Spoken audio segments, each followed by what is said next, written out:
The Tattersalls December foal sale concluded on Saturday after a week of strong trade, which saw over 70 foals make 100,000 guineas or more, and a top overall price for the week of 600,000 guineas.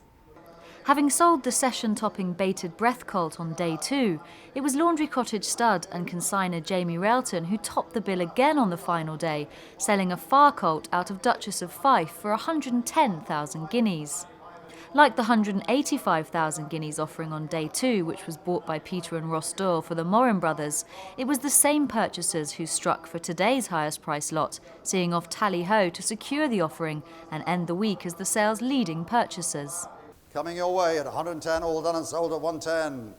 Ross Doyle, thank you, 110 buys. Laundry Cottage stud also enjoyed a notable sale just one lot earlier when selling a Caravaggio colt out of Swept Away to Camas Park stud for 80,000 guineas, topping off a standout week for the Hertfordshire-based stud. Well, Laundry Cottage stud hitting the headlines again. Just tell us a little bit about the Far colt and how pleased you were with that sale. Well, maybe you should ask the boss. She's responsible for all the prepping along with Jane and Dempsey at home, and you know the Far is a beautiful, beautiful colt, and Melba and the girls got him to pitch perfect point for his sale today, and you know I'm sure he'll go on and make a lovely, lovely yearling. So very happy with the sale. He was a lovely animal in every way. Let's consult the boss. Obviously you do all the hard work on the stud at home. How was he to deal with on the ground? He was really easy. The girls thought it was very easy. It was like one of the dogs, but we had a really nice crop this year. And a good result with the Caravaggio colt as well? Yeah, the Caravaggio colt did well. We bought the mare and foal out of the ring here actually. He went unsold through Castlebridge a couple of Julys ago in foal to Caravaggio, and I bought him the next day from Bill Dwan. Quite cheaply actually, which is always good, and he proved to be a very nice fellow, and got a nice price and gone to a good place where he'll get well prepped to be brought back as a yearling, so nice sale there. Another small stud to enjoy a headline sale during the final session was Flintshire Stud, who registered their best ever result at Tattersalls when selling a Nathaniel colt out of black type producer Rubima to Joe Foley for 95,000 guineas. The Marlborough-based stud, a former derelict dairy farm, is owned by Dave Weston and his partner Elle Tanner, who led up today's foal. We're very pleased with that sale, obviously great, and thanks to Joe for buying him. We go back a few years when I bought my first mare off of him, but a lot of this goes down to Elle, my other half. She does all the work, the really hard work day to day, and she's done a great job with him. He's been very straightforward from day one, and I hope he really goes and does the business on the track for Joe.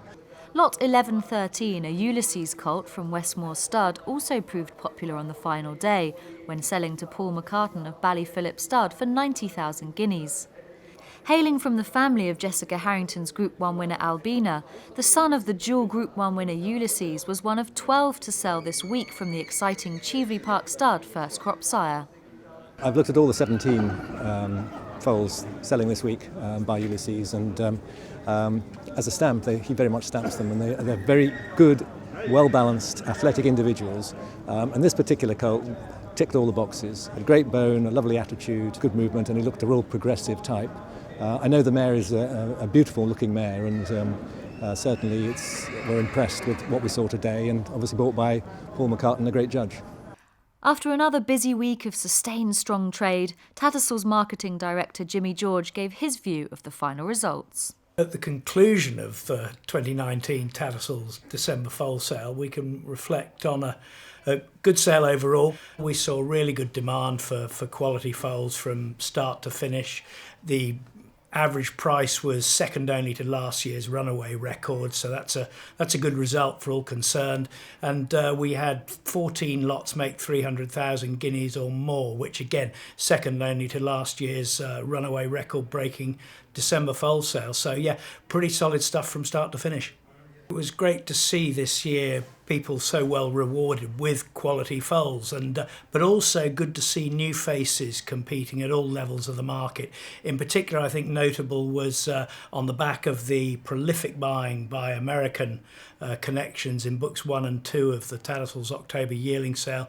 We saw some new American faces competing in the December foal market as well, which is a good sign, and that's driven by success of European stock in North America at the moment, and let's hope we can continue to build upon that. So it was a very encouraging sign. Obviously, we've seen a number of new faces from abroad this week, Americans, buyers from throughout the Gulf region, and also from Japan, which is good for the market overall. But really, traditionally, the December foal sale is the domain of the pinhookers, and they drive this market year after year. Their professionalism is remarkable, and we have to pay tribute to that. And we look forward to seeing so many of these foals back here for the October yearling sale, where they'll reappear and hopefully pay tribute to the judgment of the pinhookers as usual.